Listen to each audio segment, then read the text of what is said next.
Bonjour, bonjour, bonjour, bonjour, mes amis, comment vous allez? J'espère que vous vous portez bien. Moi, c'est votre Dada Massawa ici, je me porte bien. Je vais vous parler pour quelques minutes et je vais partir. Je n'ai pas beaucoup de temps. Mais on peut parler. Quelques minutes là, ça ne tue pas. Est-ce que c'est pas ça? Comment vous vous portez, mes amis? Ok. Je vais voir si j'ai le volume. C'est bon. Oui, oui, le volume est bon. Ok. Bonjour, mes amis. Bonjour. Je vais parler pour quelques minutes et puis je vais partir. Matière de réflexion. Ok. J'ai posté une vidéo aujourd'hui là-bas sur ma page. Et la vidéo, d'une sœur, ok, qui parle de Hello Ruben, how are you, my brother?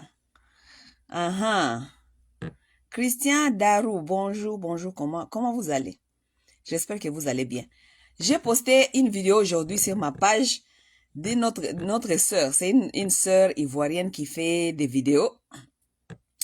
Elle était en train de parler des hommes qui n'aident pas. Les hommes dans la diaspora qui ne servent à rien, qui n'aident pas, tout ça. Ok? Donc, je voulais un peu réfléchir avec nous tous. Je vais parler un peu et nous allons réfléchir. Matière à réflexion, comme j'ai toujours dit. Matière à réflexion.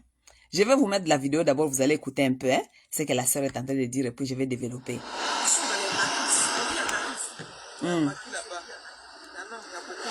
Que les hommes sont dans les maquis. Ils sont seulement dans les maquis. Ils ne font rien. Ils ne font rien, les hommes ici dans la diaspora. Ce que tu dis là, tu as raison. C'est parce que nous, on n'aime pas. Vous m'écoutez, mes chers? Vous m'écoutez? Le volume est bon? Nous sommes en train de t'insulter. Mes frères, dites-moi si le volume est bon. Les hommes de la diaspora, on est en train de vous accuser, vous là. Vous ne faites rien. Vous n'aidez pas. Vous n'aidez pas vos femmes. Les femmes font du travail eux-mêmes. Vous n'aidez pas avec des ménages. Vous n'aidez avec rien. Ok? Mais mes chers amis, vous m'écoutez ou quoi? Le volume est bon ou bien pas? Je ne sais pas si j'ai le volume. Si le volume est bon, dites-moi. Faites-moi signe que le volume est bon. Si le volume n'est pas bon, ça c'est autre chose. Ok? Donc je disais, mes chers amis, vous avez vu cette vidéo. Je l'ai mis cette vidéo sur ma page. Notre sœur là, elle est ivoirienne. Elle donne toujours des conseils. Elle est bien. Elle donne des conseils. Moi, j'aime ses conseils.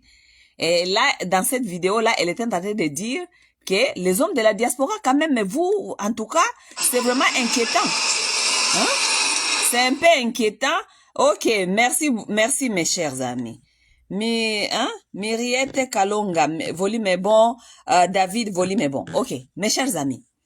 La sœur, elle parle. Elle dit que vous, les hommes de la diaspora, là, écoute, ce n'est pas seulement elle qui se plaint. Non, ça c'est c'est la vérité de ce que les femmes dans cette diaspora sont en train de vivre. Les femmes dans cette diaspora, ça fait longtemps donc les femmes sonnent l'alerte. Elles disent que les hommes ne sont pas en train d'aider. Les hommes ne participent pas. Les hommes ne participent pas dans du travail dans la maison. Ils participent pas avec du travail d'élever les enfants. Donc les femmes se retrouvent avec toutes les tâches de la maison et les responsabilités seules. Tout ce que les hommes ici font, la plupart, on ne dit pas vous tous, ok? Je sais que certains de vous sont des hommes responsables. Ça, on connaît. Ok? Mais les hommes responsables, on les voit même. On voit, il y a des papas responsables quand même ici dans la diaspora. Il y a certains de mes frères. Parmi eux, je vais citer mon frère ici, David Kalou, mais que je vois. Bon, je ne sais pas sa vie au profondeur. Mais je connais quand même, je le vois. C'est un papa fier. Il est avec ses enfants. Il sort avec ses enfants. Il sort avec sa famille. Il poste les photos en famille, les activités en famille. C'est ça qu'on est en train de chercher à vous encourager, les hommes congolais et les hommes africains en général, ok? On ne dit pas que vous n'existez pas. Il y a certains qui sont responsables. Mais certains là qui sont responsables, ils sont tellement peu. Ils sont tellement peu que on peut les compter par, on a top of our fingers. Ok? La plupart de vous, en tout cas, vous êtes des gens qui ne sont pas vraiment des gens responsables. Ok? Écoutez. De rien Kaka Mpenzi, de rien David. Hein? Non, c'est ça nous voulons encourager. Et souvent, lorsque je vois mes frères qui font cela, j'encourage même. Hein? J'encourage, j'ai même vu mon frère ici, Google, qui fait les vidéos politiques et c'est un combattant aussi. Je lui ai écrit une fois, parce que je vois, il sort avec madame, il poste des vidéos avec madame, ils font les activités en famille et tout et tout. Je ne dis pas si je vois ça, ce n'est pas veut dire que vous êtes parfait. Je ne dis pas que ces hommes-là sont parfaits. J'ai dit quand même, ce sont des bons exemples. Ce sont des bons exemples à donner dans la communauté. Lorsque nous avons des frères que nous voyons qu'ils sont en train de promouvoir la famille, c'est une très très bonne chose. Souvenez-vous que nos familles, surtout nos familles africaines, la famille, c'est la première institution du monde. Dieu a créé la famille. Dieu a créé papa, maman et les enfants. Dieu a créé la famille. Ça veut dire que nous devons nous battre pour que la famille puisse exister et que la famille doit évoluer dans un environnement sain, tu vois. Nous voulons promouvoir cela, n'est-ce pas? C'est pourquoi lorsque nous voyons nos frères faire des choses en famille, nous encourageons. Nous encourageons. Aujourd'hui, nos communautés sont malades parce qu'il y a cette rupture de la famille. Oui, il y a cette rupture de la famille. Les familles vraiment n'existent plus. Les gens sont seulement ensemble parce qu'il faut être là ensemble. Les gens se mettent dans les mariages, dans des couples, sans les savoir qu'ils vont amener les enfants et que vous êtes obligés de jouer des rôles de papa et de maman, des responsabilités. Partager les responsabilités. C'est ça la famille. La plupart de vous êtes devenus comme les familles des serpents. Hein? Comme mon homme me dit souvent, il dit Massawa, les familles congolaises, ce sont les familles serpents. Dans les familles serpents, on ne voit jamais papa, maman et les enfants se balader ensemble. Non, on ne voit jamais papa, maman et maman se balader avec ses enfants. Non.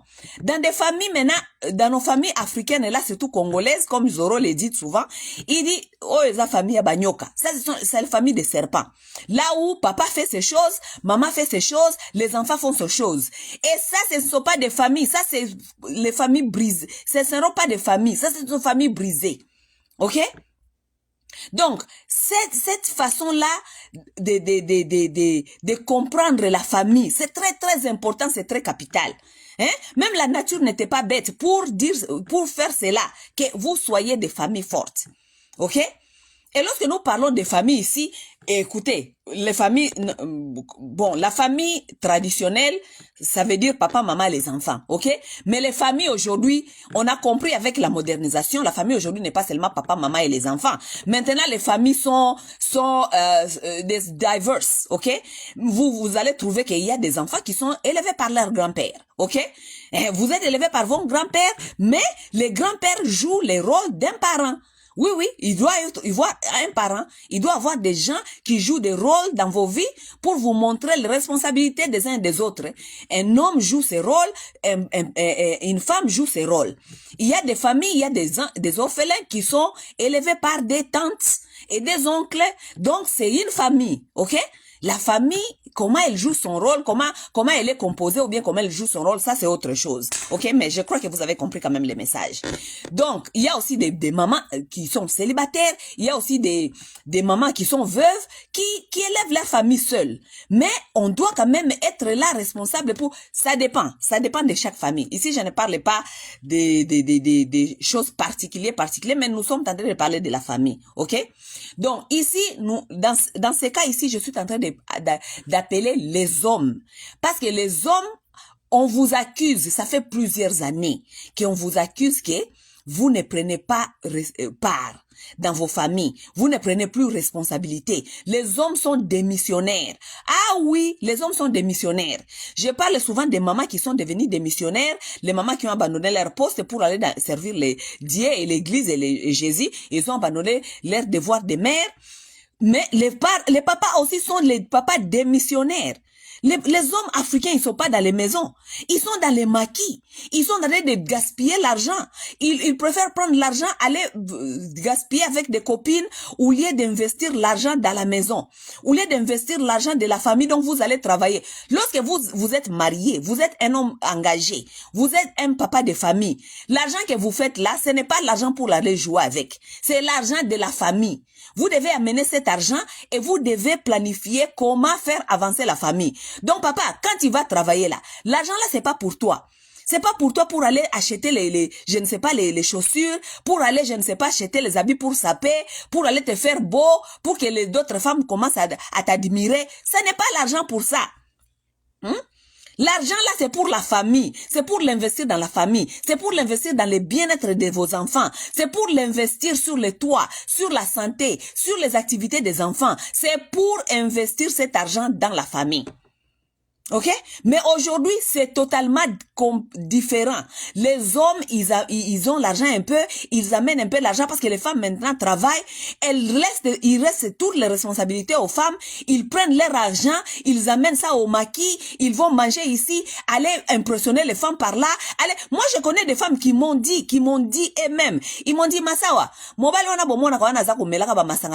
tu vois cet homme-là que vous voyez, on les jette les mabanga avec les musiciens. On dit que c'est un millionnaire. C'est je ne sais pas, Moussenzi Yaba dollar. Je ne sais pas quoi. Ils préfèrent payer surtout les hommes congolais. Ils préfèrent payer les musiciens pour qu'on puisse les chanter. Ils préfèrent aller amener les amis dans les maquis. C'est lui qui va acheter les bières. C'est lui qui va acheter les champagnes pour ses amis et tout ça. Alors qu'à la maison, il n'y a rien. Il n'y a rien à la maison. Il n'a rien laissé à la maison. Moi, j'ai des sœurs qui m'ont contacté, qui me dit, Masawa, bomoni mutuana lobakao, les PDG, hein, comme ils aiment les mabanga, les PDG, tout et tout. Il va dehors là-bas, il gaspille l'argent, il dit, c'est moi qui prends en charge ça, tout ça. Il dit, ici à la maison, il ne laisse rien. Beaucoup de femmes congolaises m'ont appelé pour chercher à que je leur prête l'argent. Parce que, alors que leurs maris dans la maison, ils sont dans les moussenzi de diamants, soi-disant les moussenzi na dollars. En dehors là-bas, ce sont les gens qui achètent les bières pour tout le monde, tu les trouves dans les boîtes de nuit, dans les maquis, dans les nganda. Mes chères mamans, mes chères dames, parlons-en un peu aussi, ok? Mes chères dames, n'épousez pas les hommes qui sont encore dans les nganda. S'il vous plaît, même si nous sommes shortage, hein, même si les hommes là ça devient shortage, il y a pas beaucoup là. N'épousez pas les hommes qui sont encore dans l'Inganda. Un monsieur d'Inganda là, ce n'est pas un mari. Il n'a pas les qualités d'un mari. Il faut aussi regarder, non, mes chères sœurs. Nous aussi, nous sommes en train de nous mettre dans des situations difficiles. Un homme qui continue encore à aller dans les maquis, dans les nganda, tout ça, il n'a pas encore le sens de responsabilité d'un mari. Ça, c'est un homme dont tu peux utiliser comme un copain. Un boyfriend, donc vous pouvez aller, il peut sortir comme il veut, parce qu'il n'a pas encore le sens de la responsabilité. Il n'a pas encore le sens de rester à la maison et faire les devoirs avec des enfants. Lui, ses préoccupations, c'est maquis, aller par là, aller. Mes chères sœurs, ne vous frustrez pas, ne vous stressez pas à donner aussi beaucoup des enfants à ce genre des hommes. Si tu as un homme qui est comme ça, et même si tu l'aimes, ma sœur, tu veux rester avec lui, ne lui fais pas beaucoup des enfants. Pourquoi vous vous mettez dans les histoires de stress? Pourquoi? Un homme qui n'est pas responsable, il ne reste jamais à la maison. Lorsque vendredi vient comme ça, c'est comme si quelqu'un, on a mis les seringues comment on dit, hein, il commence à se gratter. Il doit sortir. Et ses amis sont en train de lui attendre. Parfois, il revient même pas. Un samedi, il commence à sortir. Il commence à chercher là où il va partir les matins. Est-ce que ça, ce sont des maris? Ça, ce sont pas des maris. Mes chers sœurs, vous aussi, vous devez commencer à observer. Vous observez tous ces genres de comportements. Demande-toi, un homme qui va passer tout son temps dans les maquis, qui va passer tout le temps dans les nganda, il est en train de chercher les barbecues. Tout le temps, il est en train de chercher. Un homme qui suit Fali Ipupa partout là. Hein? Il entend que Fally est à Boston. Il doit chercher un billet pour aller à Boston. Il attend que Fally est à New York. Il doit chercher le billet pour suivre Fally à New York. Fally est à Atlanta. Il est à l'Atlanta. Lorsque Fally est en ville comme ça, il quitte le boulot. Il va même pas au boulot. Il appelle, il dit qu'il est malade au travail. Parce qu'il veut aller voir Fally. Il veut aller rester dans les couloirs de là où Fally dort. Parce qu'il doit voir Fally. Parce qu'il doit impressionner Fally. Fally doit le voir. Fally doit lui chanter son nom. Tout ça. Est-ce que ça, ce sont des hommes? Est-ce que ça, ce sont des hommes? Mes chers sœurs, qu'on se demande aussi la vérité, qu'on commence à se demander. Ça, ce sont des hommes immatures. Ça, ce sont des hommes immatures que vous n'avez rien à faire avec. Vous ne pouvez pas prendre ça. Ne prenez pas ça. Lorsque vous êtes avec des gens comme ça, vous racontez les gens, observez leur comportement. Est-ce que ça, ce sont des comportements d'un homme dont je vais aller au mariage avec? Un homme qui n'est pas stable, qui est partout. Il suit les musiciens par-ci, il suit les musiciens par-là. Il est dans tous les maquis. Aucune fête peut les surpasser. C'est comme si les fêtes, c'est comme l'ordonnance du docteur. S'il ne va pas à la fête, donc ça ne va pas. Et ça, ce sont les hommes que vous voulez. Ça, ce sont pas les hommes, ça, ce sont pas les comportements d'un père. Un homme dont tu veux te marier avec, il doit afficher le comportement d'un père. Quelqu'un qui est prêt à rester à la maison. Si le week-end comme ça arrive, il reste à la maison avec toi. Ma chérie, qu'est-ce que tu veux? Tu veux qu'on fait à manger? Ou bien tu veux qu'on appelle Chinese? Tu veux qu'est-ce qu'on fait ce week-end? On achète notre petite bouteille de vin, on boit ensemble, on regarde un Netflix, on regarde les films, tout ça, tout ça. Ah, ça c'est un mari. Quelqu'un qui veut rester à la maison avec toi. Ça, c'est un mari. Oui, ça, c'est la qualité de mari. Et cet homme-là, tu peux même réfléchir, si tu amènes les enfants, il sera là à la maison, il sera là en train de t'accompagner. Il sera là à la maison en train de faire des devoirs pour les enfants. Il sera là à la maison lorsque tu auras besoin de lui. Ce n'est pas un papa vagabond qui va tourner par-ci, par-là. Il est dans toutes les fêtes. Il est partout. Il est dans tous les concerts. Il y a des autres qui suivent même Fally dans d'autres États. Fally est à Texas. Lui, il est à Texas.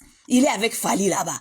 Toi, tu es ici, à Washington. Tu es, je ne sais pas, en Oregon. Tu es en train de souffrir avec des enfants seuls. Il réfléchit pas que vous avez quand même des enfants. Lui, s'il part, il va suivre Fally. Qui va se réveiller le matin pour accompagner les enfants à l'école? Parce que dans une famille, lorsque vous avez des enfants, quand même, vous avez ce qu'on appelle schedule. Schedule, ça veut dire que vous entendez. Toi, tu vas accompagner les enfants le matin. Moi, je vais les reprendre peut-être après-midi. Donc, ça devient votre routine. Mais lorsque vous avez un homme instable comme ça, un homme irresponsable, un homme irréfléchi, qui ne réfléchit pas aux besoins du famille, lui, il réfléchit aux besoins d'accompagner Fally. Il doit aller accompagner Fally, il doit aller, je ne sais pas où, et tout et tout.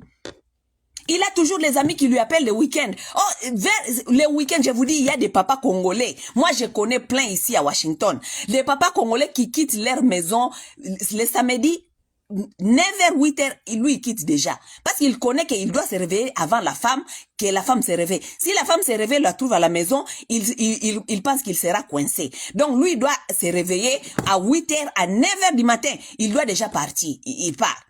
Il préfère aller se balader dehors parce qu'à 15h, 16h, il est chez amis. On va lui dire que on va aller chez Sœur Mokoboa au la barbecue. Il y a une sœur ici au quartier qui est en train de faire barbecue. Ils seront là-bas toute la nuit, toutes les soirées, donc sans femme, sans enfant. Les hommes qui ne réfléchissent pas que, bon, même si nous voulons continuer à vivre, personne ne vous empêche de vivre. Même si vous voulez continuer à vivre, mais vous avez quand même des familles que vous avez créées. Pourquoi ne pas créer les activités qui incluent la famille? Ok?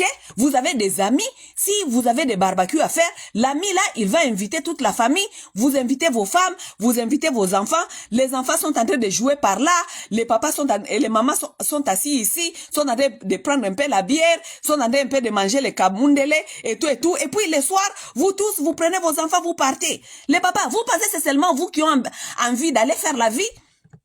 Hein? Vous pensez que c'est seulement vous qui avez envie d'aller continuer vos vies?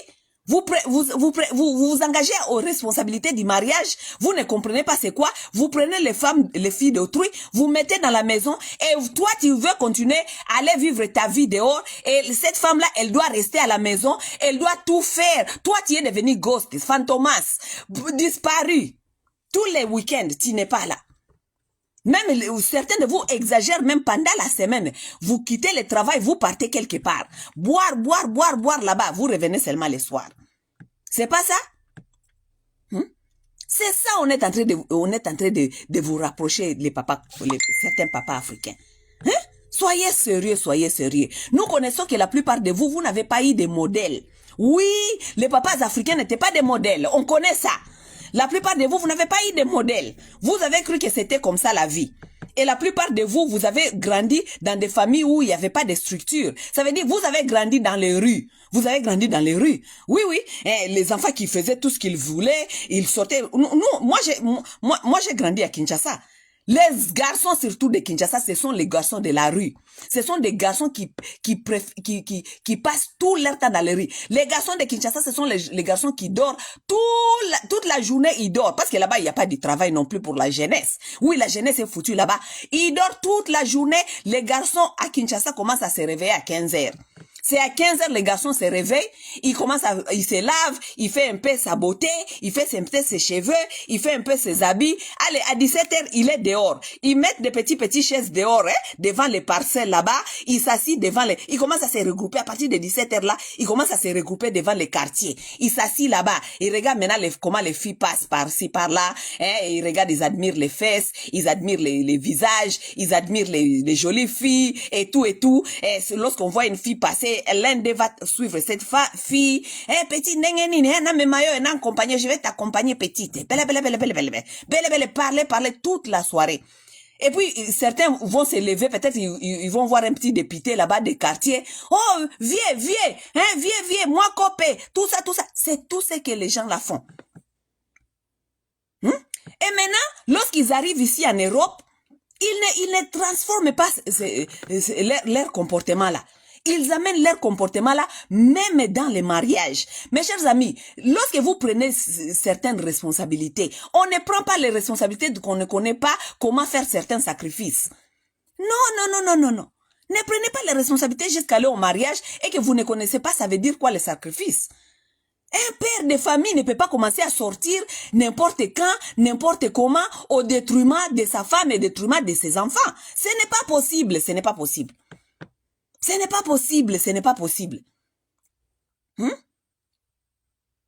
Ne soyez pas comme des familles de serpents.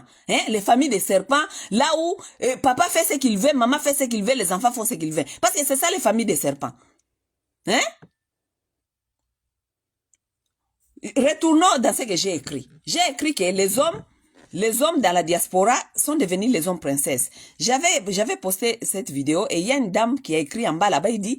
Nous ne disons pas les hommes bien non plus. C'est pourquoi ils sont devenus les hommes princesses. Parce que lorsque j'ai posté la vidéo, j'ai dit, écoutez, nous pouvons nous plaindre comme nous voulons. Tant que femmes aussi, écoutez, nous avons certaines responsabilités avec les hommes là que nous sommes en train de marier, d'épouser, de se mettre avec dans des couples. Les femmes sont responsables. Parce que qu'on monte, qu'on descend, ça ce sont les produits des femmes. Ça, ce sont les produits des femmes. Ce sont les femmes qui élèvent ces hommes-là. Ce sont les femmes, ce sont les produits des femmes. Oui. Moi, j'ai dit que nous voulons ou pas, nous pouvons nous plaindre aujourd'hui. Se plaindre, c'est une bonne chose. Se plaindre, c'est parce qu'on voit déjà les problèmes. Mais les sources des problèmes, il faut jamais oublier les sources des problèmes. Les sources des problèmes viennent d'où? Qui élève ces hommes-là? Ce ne sont pas les femmes, ce sont leurs mères. Qui élève ces hommes-là? J'ai dit, mes chers amis, moi je connais beaucoup de femmes qui se plaignent de leur mari. Mais lorsque tu vas dans leur maison, tu regardes ces femmes-là qui se plaignent de leur mari, elles ont les enfants garçons. Lorsque tu regardes comment elles élèvent leurs garçons, tu te dis, mais est-ce que mon amie ici, est-ce qu'elle n'est pas en train de voir les mêmes choses qu'elle est en train de se plaindre de son mari? Ce sont les mêmes choses qu'elle est en train de faire avec ses garçons. Elle est en train d'élever les garçons qui deviendront son mari. L'homme qu'elle refuse. Mais elle est en train d'élever les garçons, donc qui vont aller épouser d'autres femmes. Donc, elle élève les hommes qu'elle refuse. Tu vas aller dans les maisons des Africaines qui sont en train d'élever les garçons. Les garçons là ne foutent absolument rien. Rien, rien, rien. Mes chers amis, les garçons là ne foutent absolument rien. Ils se réveillent quand ils veulent. Ils jouent au Nintendo toute la journée. Ils jouent à leur téléphone toute la journée. Lorsqu'ils sont fatigués, ils n'enlèvent même pas la poubelle dans la maison. Ils n'enlèvent même pas la poubelle dans la maison. Leurs mères font tout pour eux. Et ce sont les femmes là, leurs mères, qui se plaignent de leur mari.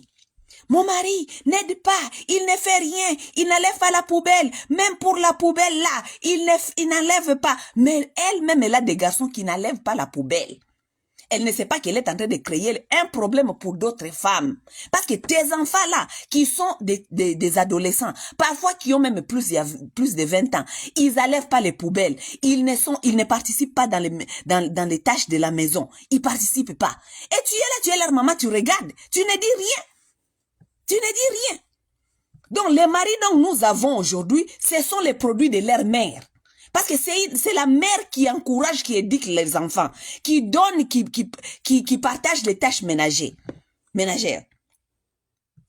Qui doit montrer à chaque enfant que vous êtes un membre de cette association. Parce que la famille, c'est une association. La famille, c'est une association là où tout le monde doit faire sa part pour que l'association puisse évoluer. Si toi, tu n'es pas en train de faire ta part, tu vas ralentir cette organisation. La maman doit éduquer ses enfants dans ce concept-là. Que cette famille, c'est une association. C'est une organisation.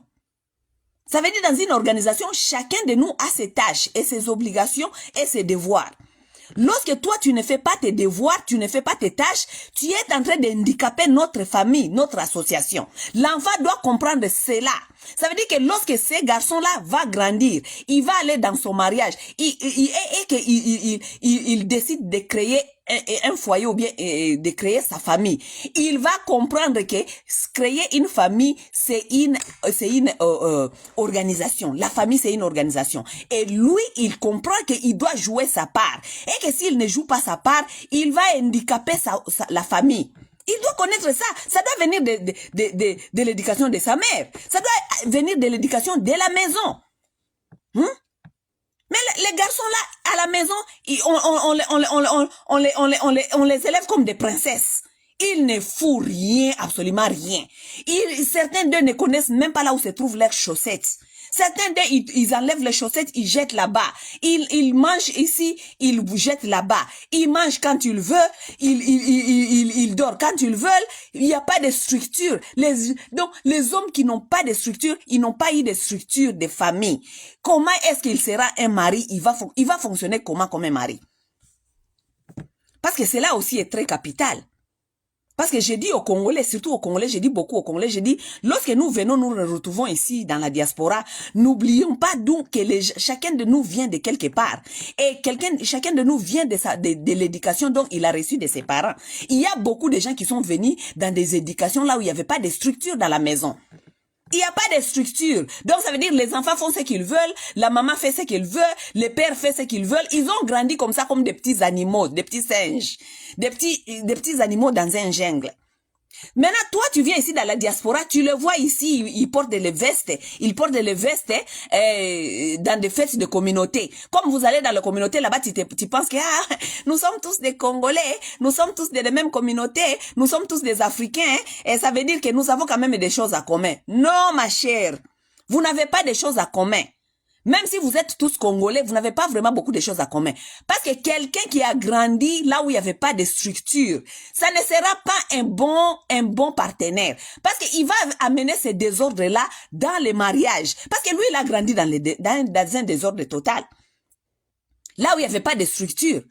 Là où il s'est réveillé le matin, dans une famille là où on s'est réveillé le matin, tout le monde fait ce qu'il veut.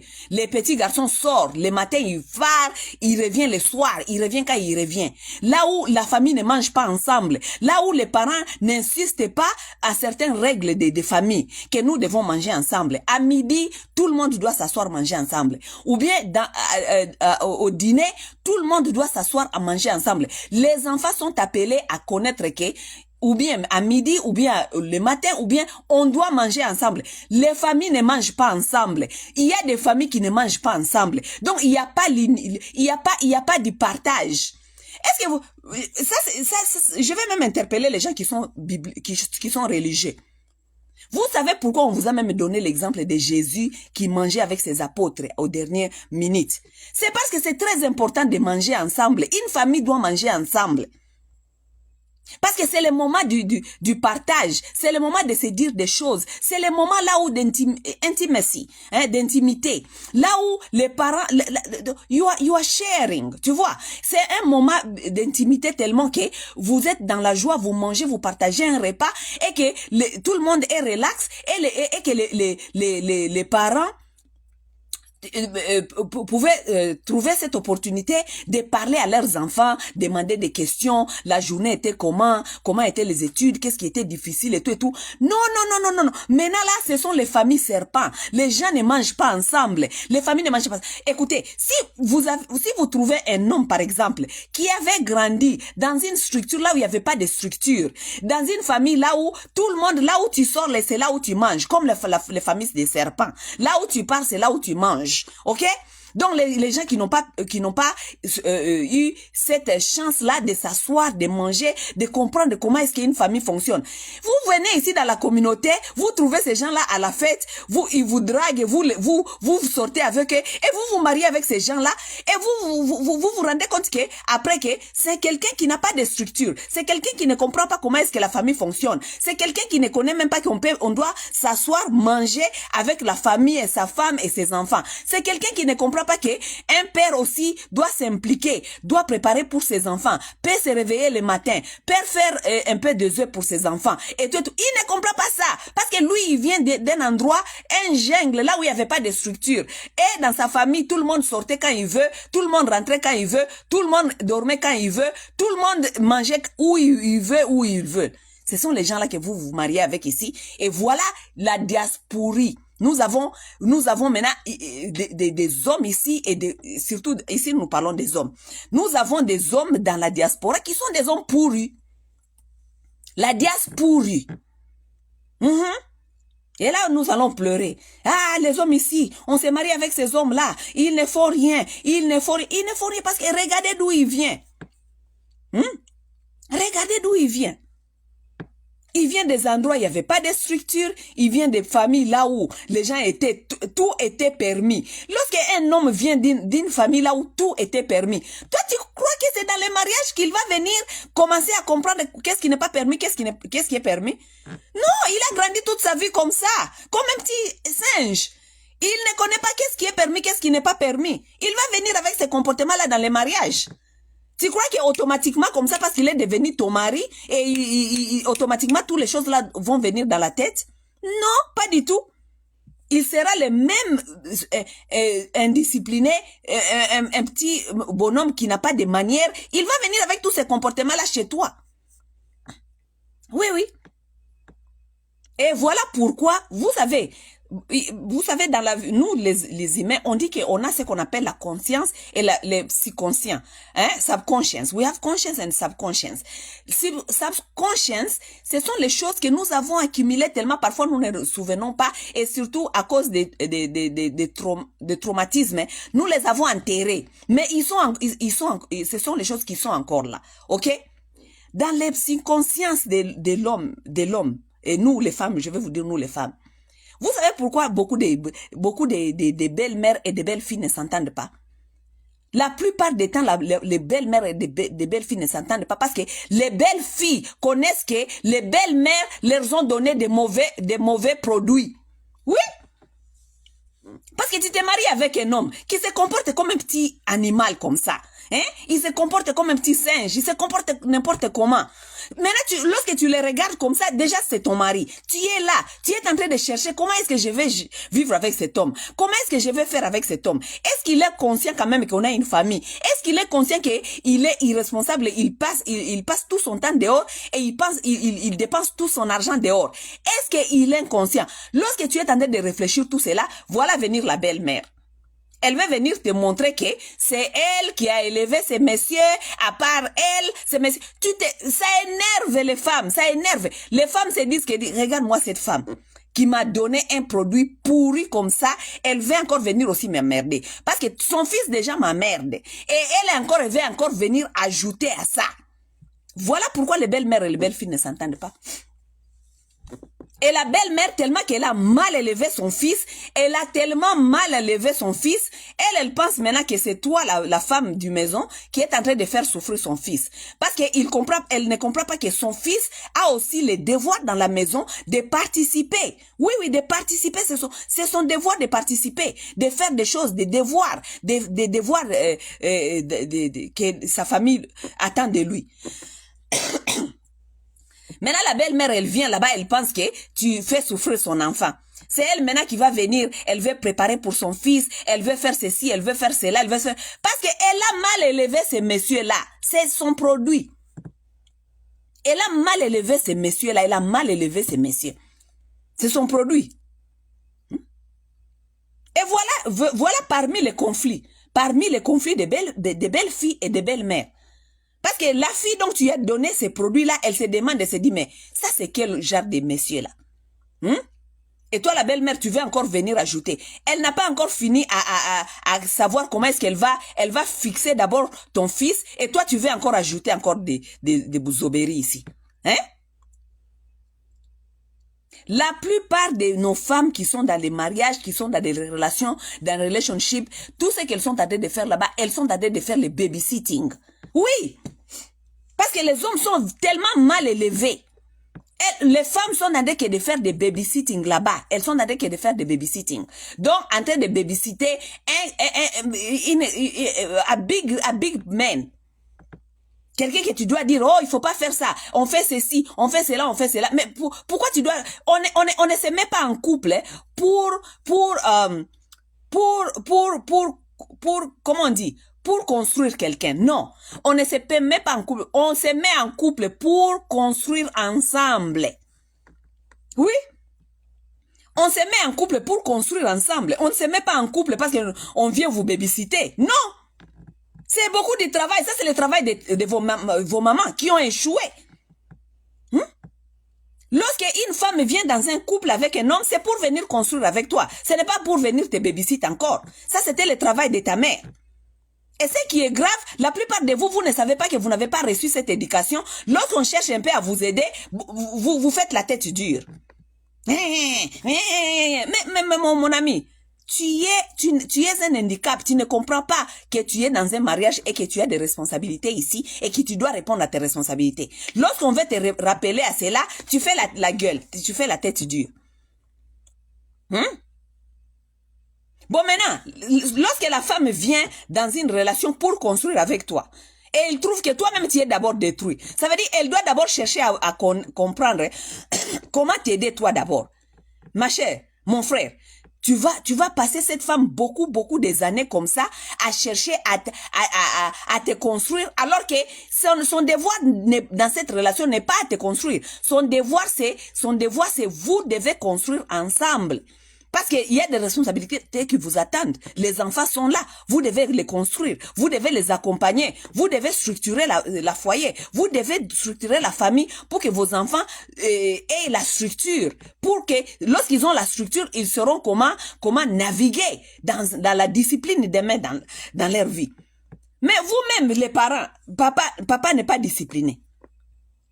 Et lorsque les pères frustrent les mères comme ça, les mères, elles vont se livrer dans les églises. Elles aussi, elles les abandonnent. Elles disent, est-ce que moi, j'ai fait des enfants seuls? Moi aussi, je vais faire mes choses. Il y a des mamans qui se jettent dans les maquis. Il y a des mamans qui rentrent dans les églises. Elles se cachent dans les églises. Les autres qui sont Pelekwendou ici, elles se jettent dans les histoires des maquis. Moi, je connais beaucoup de femmes qui sont dans les maquis aujourd'hui. Ce sont des mères responsables, mais elles sont dans les maquis. Pourquoi? Parce que les papas aussi sont partants. Les papas sont partis. Elle se dit, oh, moi aussi je suis une personne. Moi aussi je dois m'amuser. S'il pense qu'il va s'amuser, moi aussi je vais m'amuser. La maman, elle rentre aussi dans les maquis. Elle sort tous les week-ends. Les enfants sont laissés à eux-mêmes. Pourquoi? Parce que tu es allé épouser, les femmes, vous allez épouser les hommes qui n'ont pas de vision. Les hommes, donc, il est là, tu lui as seulement aimé parce que il a un appareil génital qui dit que c'est un homme. Mais c'est quelqu'un qui ne comprend pas ses responsabilités. C'est quelqu'un qui n'est pas prêt à abandonner sa vie de jeune homme pour devenir un monsieur responsable. Non, non, il connaît pas ça.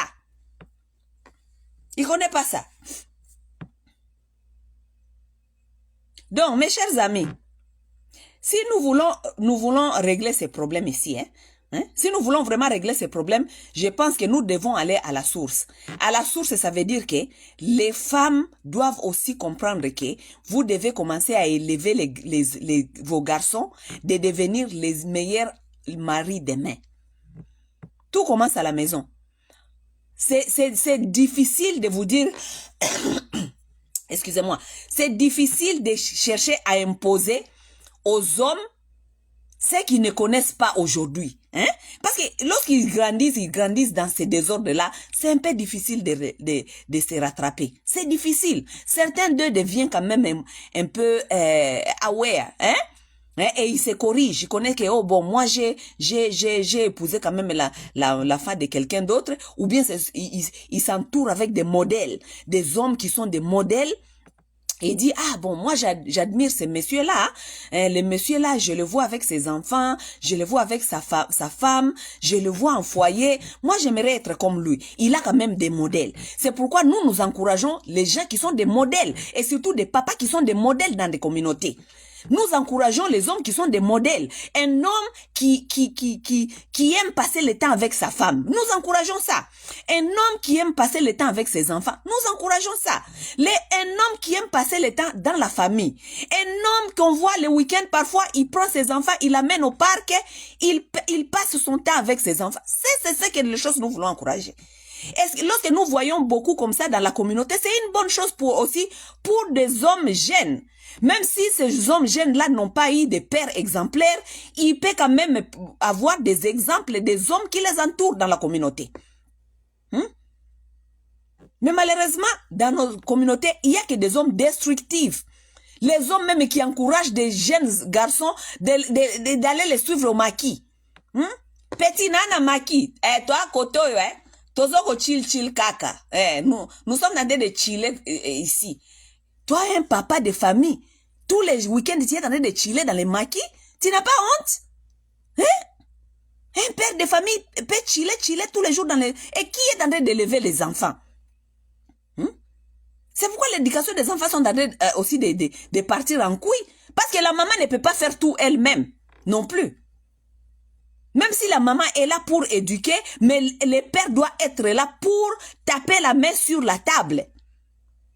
Oui. Mais les papas, ils sont dans les maquis en train de chiller tous les jours. Bisotozo chiller. Vous n'avez pas honte? Un grand papa comme toi, tu n'as pas honte? Nous sommes en train de chiller.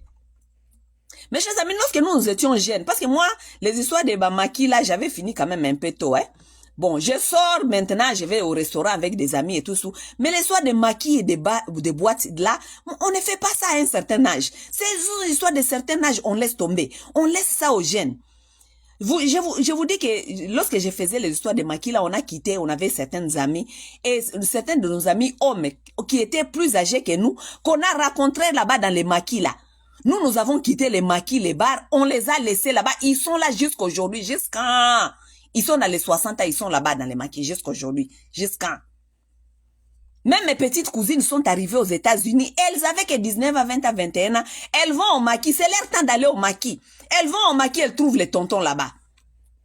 Lorsque mes petites cousines là viennent à la maison, elles me disent, Damasawa, est-ce que tu peux dire à tonton Foulani de ne plus venir au maquis? Parce qu'on va là-bas, on les trouve là-bas, et puis, il se gêne même pas. Il me dit qu'il veut parler avec mes amis. Tonton, toi, tu es encore dans les maquis jusqu'aujourd'hui. Et les tontons là, ce sont les tontons mariés. Vous êtes déjà mariés. Vous devez être à la maison. Nous, les Massawa ici, nous vous avons trouvé dans les maquis. Nous avons quitté maquis là-bas. Nous vous avons encore laissé dans les maquis. Vous êtes plus âgés que nous. On vous a trouvé là-bas. On a quitté Maki, on vous a laissé là-bas dans les maquis. Les jeunes filles sont en train d'arriver dans ces pays ici. Elles ont 19 ans, 22 ans, 23 ans. Elles viennent dans les maquis. Ils vous trouvent, vous les papas là, que nous, on a même laissé dans les maquis. On a quitté, on a trouvé dans les maquis, laissé dans les maquis. Vous êtes encore là-bas dans les maquis, les papas. Vous n'avez pas honte? Vous n'avez pas honte, les papas? Tu n'as pas honte. Tu es papa dans les 60 et quelques, les 60 sont en train d'arriver. Tu es en train de chiller avec les jeunes filles de 22 ans. Hein? Même les jeunes filles, maintenant, elles sont gênées. Elle dit, Dama, ça est-ce que tu peux dire à tonton Fladi de ne plus venir? On va là-bas, il est là-bas aussi avec ses amis. Et puis, en plus, ça, il nous dit qu'il veut parler avec nos amis. C'est la honte. Des grands papas comme ça. Nous sommes ici, nous sommes en train de chiller. Chiller, kaka. Chiller, kaka. Mais tu peux pas chiller à la maison avec tes enfants. Tu as des enfants qui sont matures, tu as des enfants qui sont des adolescents, tu as des enfants qui ont besoin de toi. Quel jour, toi, papa, tu vas prendre un movie night? Tu t'assois le soir avec tes enfants, tes garçons, tes filles, mets un documentaire qui est instructif, éducatif. Assis-toi, parle avec tes enfants. À la fin de ces documentaires, à la fin de ces films, échangez, comprenez essaie de comprendre ce que tes enfants ont compris, ce qu'ils n'ont pas compris, ce que tu peux ajouter. C'est pas ce genre de chemin que les parents trouvent même les moyens d'éduquer, de dire des informations qu'il faut. Donc, on trouve l'opportunité pour impliquer leur propre éducation dans l'éducation de leurs enfants. Quand est-ce que vous le faites?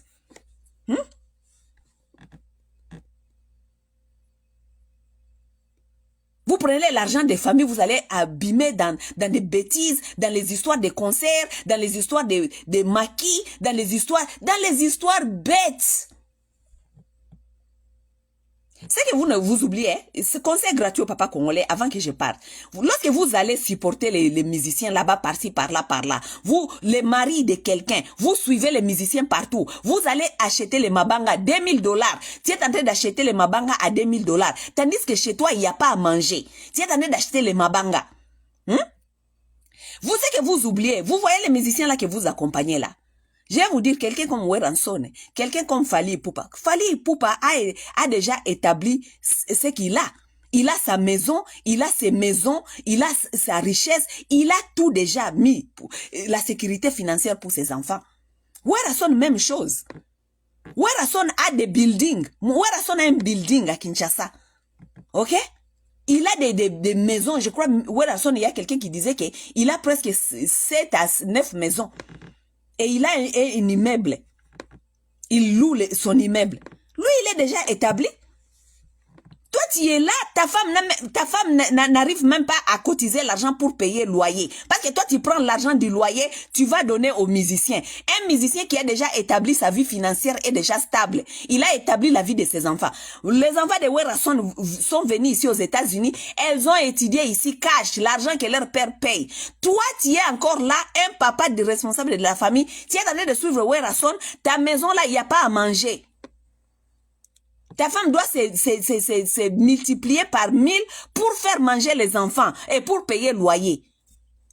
Parce que la fin du mois, là, tu dis, oh, tu sais, hein, chérie, c'est la fin du mois, là, que vous devenez seulement gentil. La fin du mois, vous devenez gentil parce que vous savez que vous n'avez pas d'argent. Vous avez dépensé tout l'argent dans les maquis et dans les bêtises. Et c'est là où la femme devient chérie. Vers les 26, les 27, les 28, les 29, vous commencez à être gentil. Vous restez à la maison. Les 29, vos femmes deviennent des chéries. Chérie, tu sais, hein, bon, j'ai un peu de problèmes avec un peu l'argent. J'ai envoyé un peu à Kinshasa à ma tante. La femme ne connaît pas que tu avais envoyé à la tante. L'argent là que donc tu travailles là, ce n'est pas pour la tante, c'est pour la famille d'abord. Donc ça veut dire s'il y a des charges qui doivent sortir, l'argent qui doit aller chez les tantes et tout, la femme doit être au courant. Elle doit être au courant pour te dire que est-ce que vous êtes capable, c'est moi, d'envoyer ou pas, selon les responsabilités de la maison. Toi, tu vas envoyer l'argent. Tu mens, tu n'as pas envoyé l'argent. Tu as envoyé l'argent à Fally Ipupa qu'on puisse te faire l'enlibanga. Tu as envoyé l'argent à je ne sais pas, à Koffi Olomide. Les 29, là, la femme, elle devient chérie. Tu vas même faire semblant d'être à la maison, d'acheter un petit six-pack à la maison, boire à la maison. Hein, dans les petits six-pack là de Heineken, tu vas donner un seulement Heineken à ta femme. Un seulement. Les 5 là, tu vas boire toute seule. Chérie, ça va, chérie. Parce que là, tu sais qu'il y a problème maintenant dans l'argent, les loyers, on doit payer loyer, tout ça. Maintenant, tu es gentil parce que tu veux que la femme mette tout son argent dans les loyers. Parce que toi, tu as dépensé tout ton argent dans des bêtises. Les hommes africains, congolais, lorsque notre sœur là, l'ivoirienne a dit cela, parce que c'est un virus dans la diaspora. C'est un problème très grave dans la diaspora. Si vous allez dans la diaspora africaine, partout vous allez dans les communautés ivoiriennes, camerounaises, congolaises, gabonais, vous allez entendre les mêmes problèmes. Mais si c'est la communauté noire, ça veut dire qu'il y a un problème qui est trop sérieux, qui est quelque part que nous devons adresser. Et ces problèmes-là, ça vient des problèmes de l'éducation de base. Ça vient de l'éducation de base. Parce que les problèmes-là, ce n'est pas seulement venir et se planter ici. C'est un problème, c'est un virus qui est seulement dans la diaspora. Hein. Non, c'est un problème de l'éducation de base. C'est un problème de l'éducation de base. Donc, mes chères sœurs, mes chers frères, prenons nos responsabilités. Nos chères sœurs qui sont en train d'élever les hommes, qui sont en train d'élever les garçons, prenez vos responsabilités. Responsabilisez vos garçons pour que vos garçons puissent devenir des maris responsables demain. Si tous ces hommes-là ne sont pas responsables parce qu'ils n'ont pas été responsabilisés, ils n'ont pas été éduqués à la maison, c'est l'éducation de base qui manque. Hein? C'est l'éducation de base. Mais les Africains, je vous dis que les Africains, ce sont les malades qui s'ignorent. Ils vont s'asseoir ici, ils vont te dire, Tokola bien, on a bien grandi. Vous avez bien grandi, regarde ce qui se passe dans vos vies, même des couples. Ce que vous traversez dans vos vies de couple. Ça, ce sont tous les problèmes, traumatismes et des choses qui viennent de l'enfance là-bas. Que vous souffrez aujourd'hui. Vous êtes en train de le souffrir aujourd'hui parce que maintenant le problème est là, est grand. C'est la plaie qui était plaie, maintenant la plaie a eu l'infection. Oui. Donc, retournons d'abord, mes chers amis. Les problèmes des Africains est trop profond. Les problèmes des Africains viennent des racines. Ça vient de l'éducation. Détrompez-vous. Lorsque vous vous dites que nous avons bien été élevés, nous avons été bien élevés, détrompez-vous. Détrompez-vous. Tout ce que nous sommes en train de souffrir aujourd'hui, ce sont les syndromes de ce sont les résultats de l'éducation. C'est les résultats de l'éducation. Vouloir ou pas. Ok?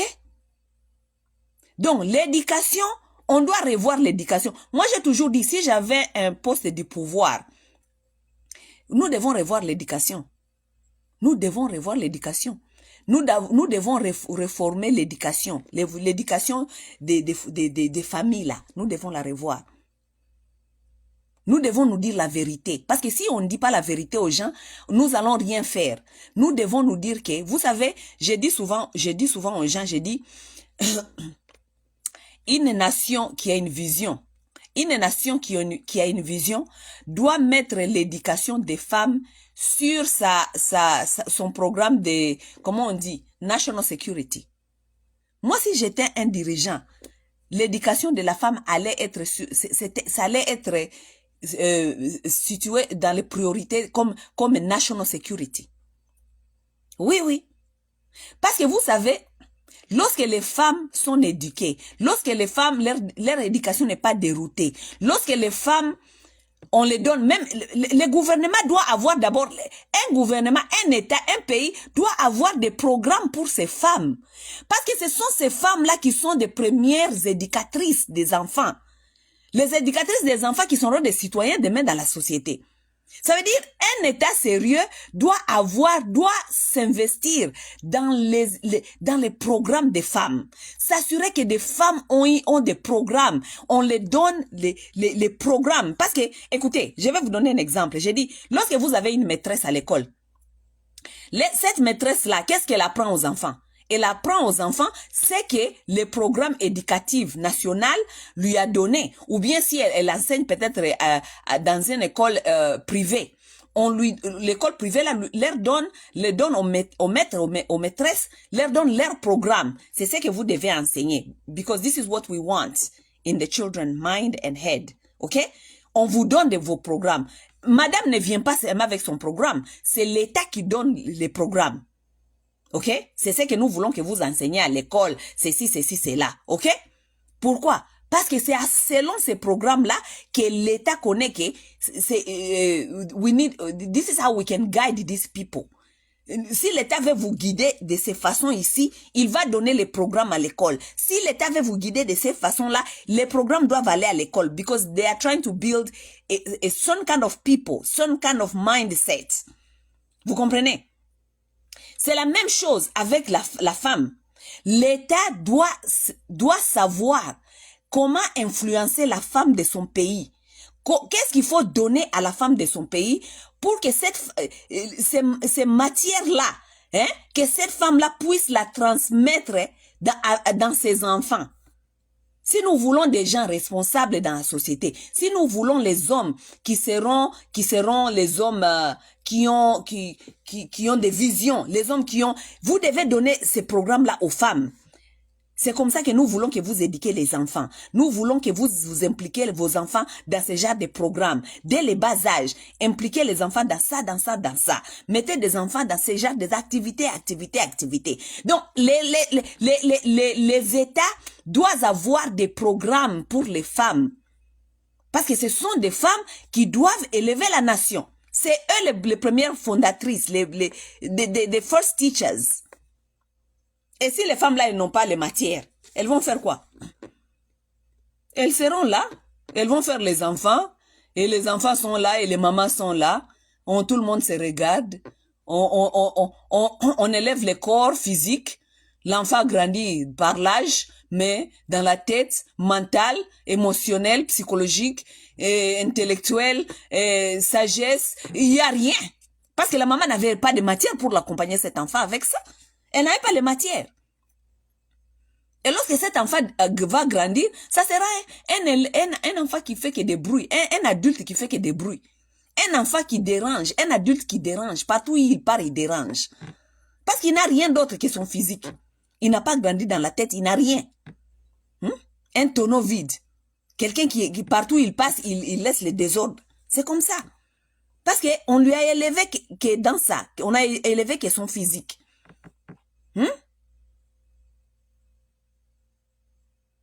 C'est un peu ça. Donc, ce que nous avons maintenant, c'est ce que nous avons, hein. Mes chères sœurs, vous allez pleurer. Nous allons pleurer que les hommes sont comme ça. Les hommes, c'est ce qui est là. C'est les produits. Les hommes là, ce sont les produits des femmes. Les hommes là, vous voyez là, c'est les produits des femmes. C'est leurs mamans qui les ont élevés. C'est leurs mamans qui les ont éduqués. Donc, ça devient compliqué. Vous allez pas les imposer à faire ce qu'ils ne savent pas faire. Ça devient compliqué. Et c'est pourquoi beaucoup de femmes souffrent dans les mariages. Parce que lorsque tu es avec un adulte, tu penses que c'est un adulte qui comprend ses responsabilités d'un adulte, alors que lui ne comprend pas ses responsabilités d'un adulte, et tu te rends compte que tu es frustré, tout le temps tu lui dis ceci, cela, il ne comprend pas, tu commences à faire seul, et jusqu'à un certain temps, tu te fâches. C'est pourquoi vous voyez que 75% des divorces sont initiés par les femmes. 75% des divorces sont initiés par les femmes. Parce que à un certain temps, les femmes se fatiguent. Parce qu'elles se rendent compte que elles ne sont pas avec, elles habitent pas avec leur égal. They are not with their equal partners. Les partenaires donc ils sont avec, ils sont pas égaux. Elles préfèrent au moins élever ses enfants qu'élever un adulte qui ne comprend rien et qui se fâche lorsqu'on lui rappelle qu'il doit faire ceci, il doit faire cela, il se fâche. Donc la femme s'est dit, bon, on claque la porte, vaut mieux que j'éduque mes enfants, parce qu'ils sont encore plus petits, je peux leur dire quoi faire, et ils vont le faire, que chercher à se battre avec un autre adulte tous les jours, qui ne comprend pas la sens de ses responsabilités. Donc les femmes claquent les portes. 75% des divorces sont initiés par les femmes. 75%. Allez regarder les statistiques. Ok? Donc, c'est un peu ça. Les hommes princesses. Pardon. Pardon, les hommes princesses. Faites quelque chose. Les femmes déclarent. Ok? On se parle une autre fois, mes chers amis. Bonne journée.